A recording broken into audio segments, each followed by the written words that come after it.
The morning sunlight spilled softly over the backyard, touching the dew-covered petals of tulips and roses that lined the little garden behind Margaret's house.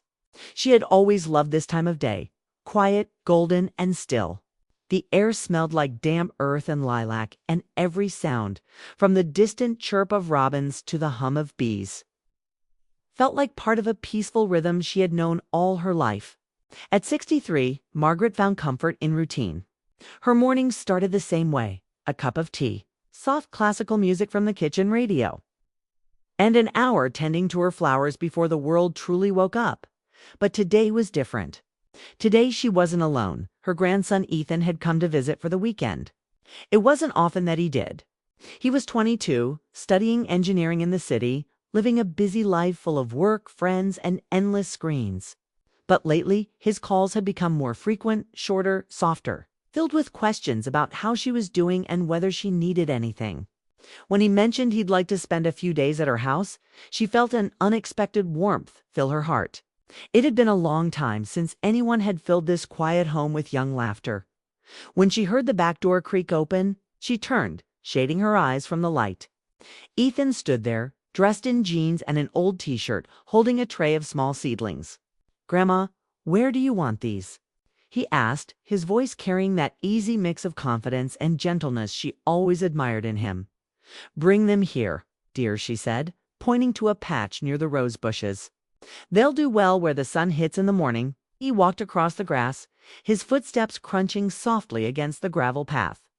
Margaret couldn't help but smile as she watched him, tall, strong, but still with that boyish light in his eyes. It reminded her of his father when he was that age. She knelt beside the flower bed and began loosening the soil while Ethan crouched next to her, carefully setting the tray down. For a while, they worked quietly. Margaret dug small holes while Ethan handed her seedlings one by one. The silence wasn't uncomfortable. It was peaceful, filled only with the soft sound of soil being moved and the whisper of wind brushing through leaves. Margaret felt calm, even though her knees ached and her back protested. She didn't mind the pain. It was the price of tending to something that gave her joy, you know? She said after a few minutes, glancing at Ethan, "Your grandfather used to help me with this garden. Every spring, he'd say he only came out here for the sunshine, but he'd end up doing all the heavy work." Ethan chuckled, pressing a small plant into the dirt. "I think I'd like him. Sounds like my kind of guy." "You would have," she said with a smile. He had a way of making people laugh, even when things weren't easy. He'd talk to the flowers, too. Said they'd grow better if they heard kind words. Ethan laughed, wiping his hands on his jeans. "Maybe that's the secret. I should try it." "Oh, go ahead," Margaret said. "They listen more than people think." Ethan leaned closer to the soil and whispered, "Please grow strong and don't die on me." Margaret laughed out loud, a soft, genuine laugh that carried across the yard. It had been a while since she'd laughed like that when they finished planting the last of the seedlings. Margaret sat on the little wooden bench John had built years ago. The paint had faded and the wood creaked when she sat, but it was still her favorite place. Ethan joined her, brushing dirt off his hands. They sat in silence for a while, looking out at the rows of flowers, the green leaves trembling in the light breeze. "You've kept this place beautiful," Ethan said quietly. "I don't think I've ever told you that." She turned to him, touched. "Thank you, dear. It's been my way of keeping your grandfather close. Every flower here has a story. That corner there, those lilies. He planted them the summer we celebrated our 40th anniversary." Ethan's expression softened. "You must miss him a lot." Margaret took a slow breath. "Every day. But I like to think he's still here, in the garden, in the way the wind moves the petals. It's strange, isn't it? You never really lose someone who loves you deeply. Their love just changes form." Okay. Ethan nodded, thoughtful. For a long moment, neither of them spoke. Then he looked down at his hands, fidgeting slightly, and said, "Grandma, can I ask you something?" She tilted her head. "Of course. How did you know Grandpa was the one?" His voice was gentle but serious. "I mean, you met him so young. How did you know it would last forever?" The question caught her off guard. She blinked, surprised by his tone. "That's quite a question," she said softly. What makes you ask? He shrugged, eyes fixed on the horizon. I don't know, I guess. I've been thinking about things. About people. About what it means to really love someone. Margaret watched him carefully. There was something beneath his words, a kind of uncertainty she recognized. Ethan, she said kindly, love isn't always clear at first. It grows like these flowers. You water it, care for it, and some days it struggles. But if it's real, it finds a way. He looked at her then, and there was a flicker of emotion in his eyes that she couldn't quite place. That sounds nice, he said quietly. But what if you care more than the other person? What if it's not equal? That happens, she admitted. But love isn't always balanced. Sometimes it's one person holding the other up until they find their footing again. The important thing is to give from the heart, not because you'll get something back, but because it feels right. Ethan sighed, leaning back on the bench. You make it sound simple? Too simple, she said with a smile, but it's not easy. He laughed softly. You always say things like that, wise and confusing at the same time, she chuckled, looking out at the garden again. That's age for you. We learn that the truth usually sits somewhere in the middle. For a few minutes, they sat quietly again. The wind rustled through the roses, and a bluebird landed on the fence nearby, watching them. Margaret could feel Ethan's presence beside her. Warm, familiar, but distant in thought. He seemed troubled, like he was carrying something he hadn't said aloud yet. Finally, he spoke again, his voice softer this time. Grandma, there's something I've been meaning to tell you. It's nothing bad, I just didn't know how to bring it up. Margaret turned to him, her heart tightening slightly. You can tell me anything, Ethan. He hesitated, his gaze fixed on the garden. It's about why I came here this weekend. I needed to clear my head. Things have been complicated lately. With school, life, and someone I care about. Margaret nodded slowly. Someone special. He gave a faint smile. Yeah, but it's not simple. Her expression softened. It rarely is, dear. He took a deep breath, his shoulders relaxing as if just saying the words helped. Being here helps me think. You always make things feel calm, like I can breathe again. That touched her deeply.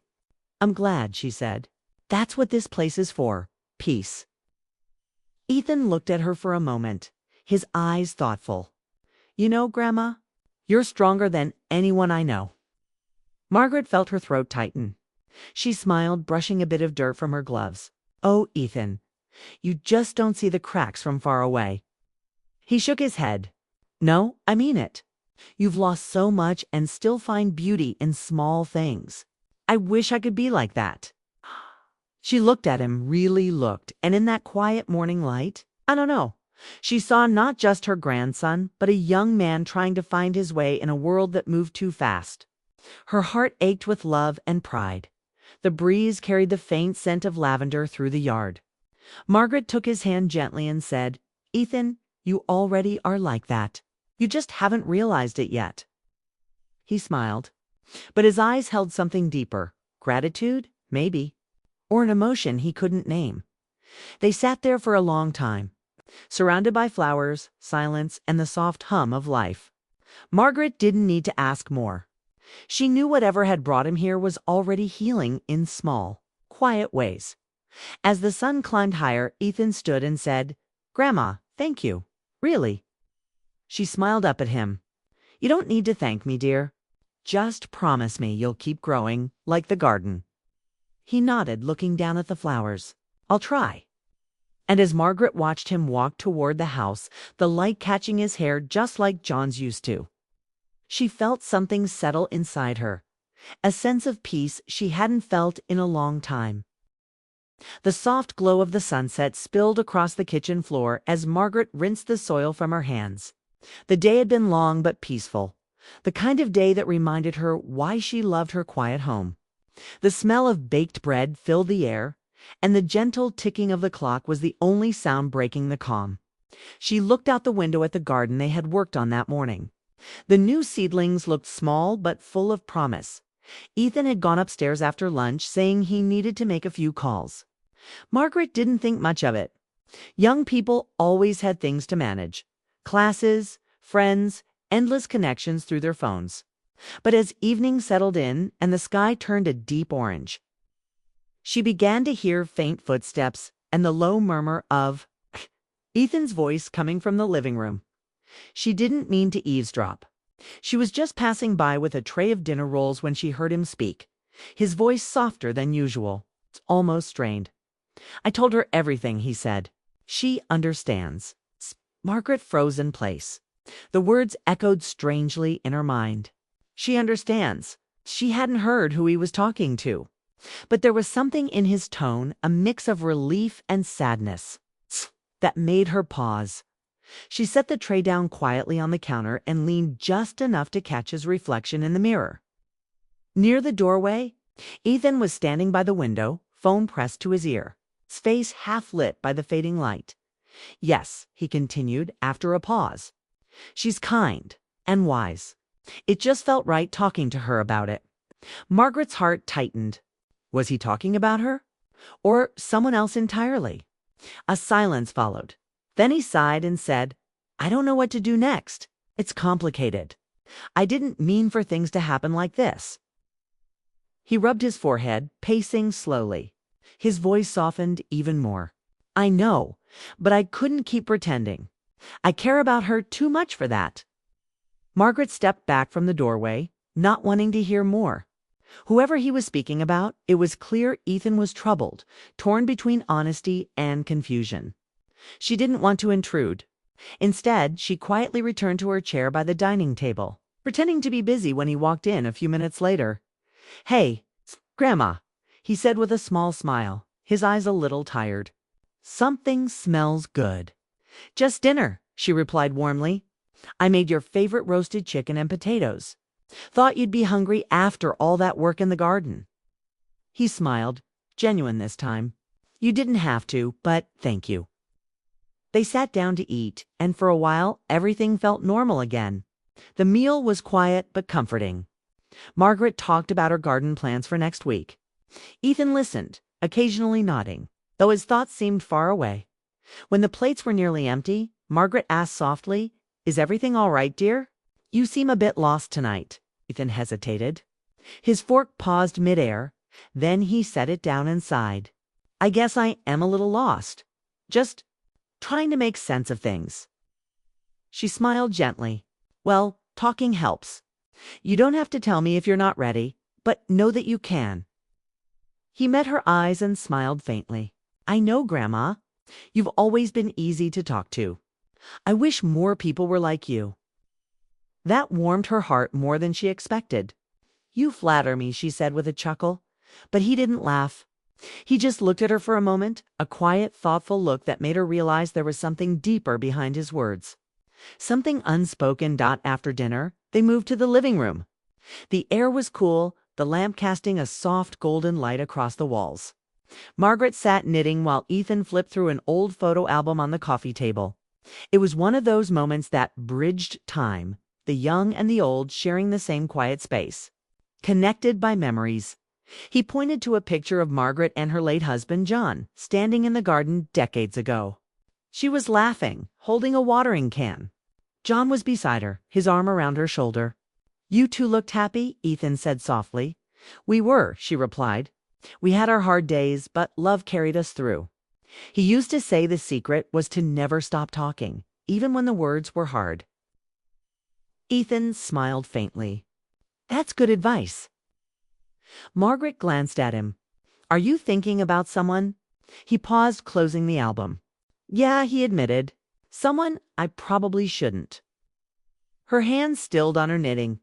"Oh, why do you say that?" He looked down at the carpet, struggling for words. "Because it's complicated. She's older than me. A lot older. And it's not just that. It's the timing, the circumstances. But she's incredible, Grandma. Kind, warm, and I feel like I've known her forever." Margaret's heart skipped a beat. She didn't say anything at first, afraid her reaction might show too much surprise. Instead, she said quietly, "And does she know how you feel?" He nodded. "I think she does, but I don't know what to do about it." I don't even know if it's right to feel this way." Margaret set her knitting down, thinking carefully. Love doesn't always follow rules, Ethan. It finds us in strange ways. But the question isn't whether it's right, it's whether it's honest and kind. He looked up, eyes filled with emotion. "You really believe that?" "I do," she said softly. "If your feelings come from a place of respect, not selfishness, then they're real. But you must always protect the other person's heart, not just your own." He nodded slowly, clearly taking in every word. But his gaze lingered on her a moment longer than expected. A quiet, searching look that made Margaret's heart tighten again. There was something unspoken between them, something she couldn't name but could feel to ease the heaviness. She smiled and said, "You remind me so much of your grandfather when you think too much." He'd get that same look on his face whenever he was trying to make a big decision. Ethan smiled faintly. "Was he ever unsure about you?" "Oh, many times," she said with a small laugh. "We were very different people. But love isn't about being the same. It's about growing toward each other." He leaned back in his chair, thoughtful again. "You make it sound like love never fades." "It doesn't," she said quietly. "It changes, but the roots stay.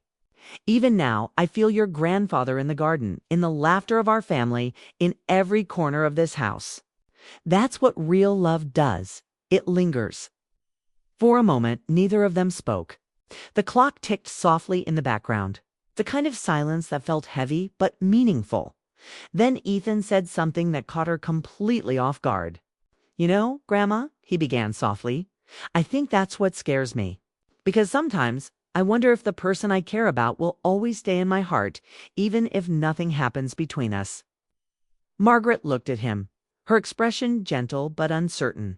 "Maybe that's not such a bad thing," he exhaled slowly. "Maybe? But what if it hurts?" She smiled faintly. "That's how you know it's real." Their eyes met then, a moment that felt still, fragile, and full of emotion. Margaret looked away first, reaching for her teacup to hide the sudden warmth in her cheeks. She didn't know why she felt that way. Perhaps it was his words, or the depth in his voice, or maybe just a reminder of how powerful love could be, even when unspoken. Outside, the wind began to stir, brushing against the windows like a whisper. Ethan stood, walking over to close the curtains. When he turned back, his face softened. "Thanks for listening, Grandma," he said. "I didn't mean to make things heavy." "Don't worry, dear," she said warmly. "The heart has its own way of speaking. I'm glad you trust me enough to share." He smiled. "I always have." As he walked upstairs, Margaret watched him go, her mind full of thoughts she couldn't quite name. There was something about his words, "She understands, she's older, I care about her," that kept echoing. But she shook it off, convincing herself it couldn't possibly mean what her heart briefly feared. That night, after washing the dishes and tidying up, she sat by the window, looking out at the moonlit garden. The flowers swayed gently under the night sky, their leaves glistening like silver. She thought about John, about how life had brought her both deep joy and deep loss. And now this strange, tender confusion. Upstairs, she could hear faint footsteps. Ethan's voice murmured again, low and tired, but this time she didn't try to listen. She didn't need to. She knew some feelings were better left to bloom quietly, like the flowers in her garden, delicate, silent, but full of meaning, still. As she turned off the light and climbed into bed, she couldn't shake one thought that lingered long after the house had gone quiet. What if the person he was talking about wasn't someone from his world at all, but someone from hers? The morning sun crept through the lace curtains, spilling soft light across Margaret's bedroom. The world outside was waking up, birds singing, a breeze brushing the garden leaves, but she lay still, lost in thought. Sleep hadn't come easily. Her mind had circled endlessly around Ethan's words from the night before, its uncertain tone, the quiet emotion in his eyes. She told herself it was just youthful confusion. But something deeper tugged at her heart, a strange, unspoken worry that she couldn't name. Finally, she rose, dressed in her favorite cardigan, and went downstairs. The scent of freshly brewed coffee greeted her. Ethan was already in the kitchen, wearing a plain white t-shirt and jeans, his hair a little messy from sleep. He was standing by the counter, pouring coffee into 2 mugs. "Morning, Grandma," he said, smiling faintly. "Morning, dear," she replied, trying to sound light. "You're up early." He nodded. "Yeah, I couldn't sleep much. Thought I'd make coffee for both of us." She smiled at that. Such a simple, kind gesture. He'd always been thoughtful, ever since he was a child. She remembered the little boy who used to bring her wildflowers from the garden. Now he was a young man, standing before her with a kind of quiet seriousness that seemed far beyond his years. They sat at the table together, sipping their coffee in silence. Outside, the garden shimmered under the early sunlight. After a few minutes, Ethan spoke. "Grandma," he began carefully, "can I ask you something? Important." Margaret looked at him, sensing the weight in his tone. "Of course. You can ask me anything." He hesitated, staring down at his mug. "Do you ever think that sometimes people meet at the wrong time in life?" She blinked, surprised by the question. "I suppose it happens," she said slowly. "Sometimes 2 souls connect, but the world around them isn't ready for it." He looked up then, meeting her eyes. "That's exactly how it feels." Margaret's heart skipped, but she said nothing. Ethan took a deep breath. "I wasn't sure if I should tell you this, but keeping it to myself feels worse. I trust you more than anyone, and I need to be honest, even if it changes things." Her fingers tightened around her cup. "Ethan, whatever it is, you can say it. I promise I'll listen with an open heart." He looked down again, struggling to find the right words. "You remember yesterday when we were working in the garden? When you smiled and said that life blooms again, no matter how many times it fades." She nodded slowly. "That moment," he said softly, "something changed for me. I looked at you and it wasn't just gratitude or admiration anymore. It was something deeper, something I didn't expect and didn't know how to stop." Margaret froze. The words hung in the air like a soft echo she wasn't prepared to hear. She tried to speak but couldn't. He continued, voice trembling slightly. "I know it sounds wrong or strange, but I can't help how I feel. You've been more than family to me. You've been my comfort, my peace. When I'm around you, I feel seen, really seen in a way I never have before." Margaret drew in a slow breath. Her heart ached with confusion. "Ethan," she began gently, "you're speaking from emotion, not intention. Sometimes feelings blur lines when we're lonely or searching for meaning." "I've thought about that," he said quickly, shaking his head. "I told myself it was just admiration, that it would pass. But it hasn't. It's not about loneliness. It's about connection. I don't expect anything from you. I just needed you to know the truth." The kitchen felt still, almost too quiet. Margaret stared into her coffee, her thoughts spinning. He wasn't a child anymore, but hearing those words from him broke something delicate inside her. She could see the sincerity in his face, the confusion mixed with courage. After a long silence, she spoke softly. "Ethan, love can take many forms. Sometimes our hearts confuse care with something deeper because they come from the same place: affection, warmth, belonging. What you feel isn't wrong, but it's something we must guide gently, not feed." He nodded slowly, though his eyes glistened. "I understand. I didn't mean to make things uncomfortable. I just couldn't keep pretending."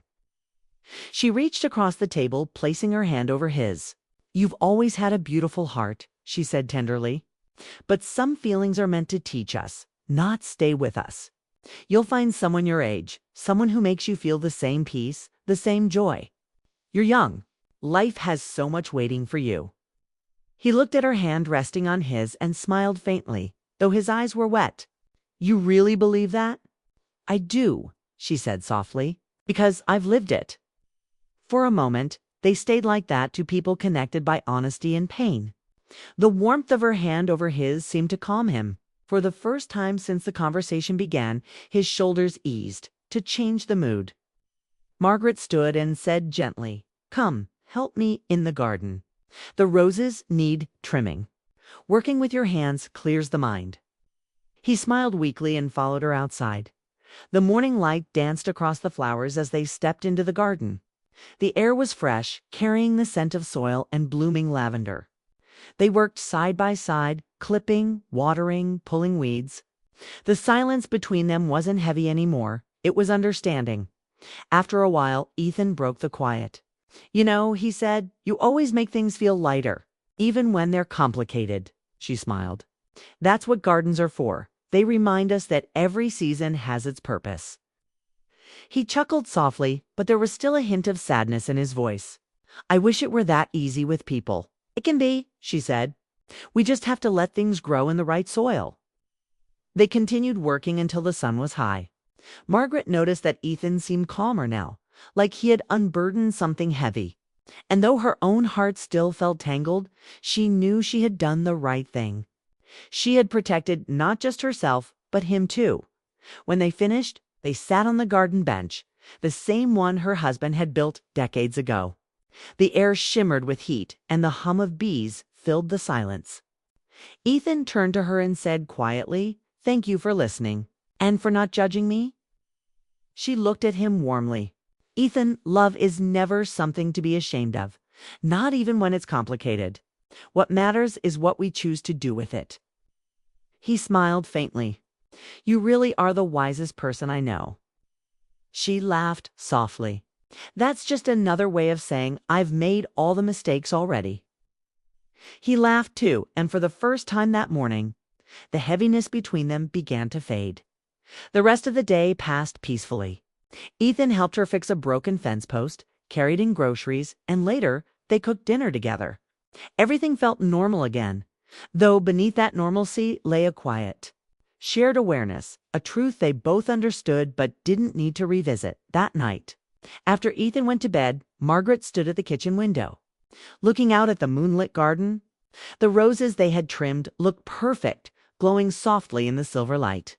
She thought of Ethan's confession, brave, confusing, but honest, and felt a wave of tenderness. Not romantic, but deeply human. It reminded her that love, in all its forms, was simply the desire to be seen and understood. She whispered into the quiet, "You'll find your way, Ethan. I know you will." The next morning, she woke to a note on the kitchen table. Ethan's handwriting was neat and careful. "Grandma, I've decided to go back home for a while. I need to clear my head and focus on school. Thank you for everything, for understanding me when I didn't understand myself. I'll come visit soon. Love, Ethan." Margaret smiled softly, her eyes misting over. She folded the note and placed it in her apron pocket. She knew this was good, healthy.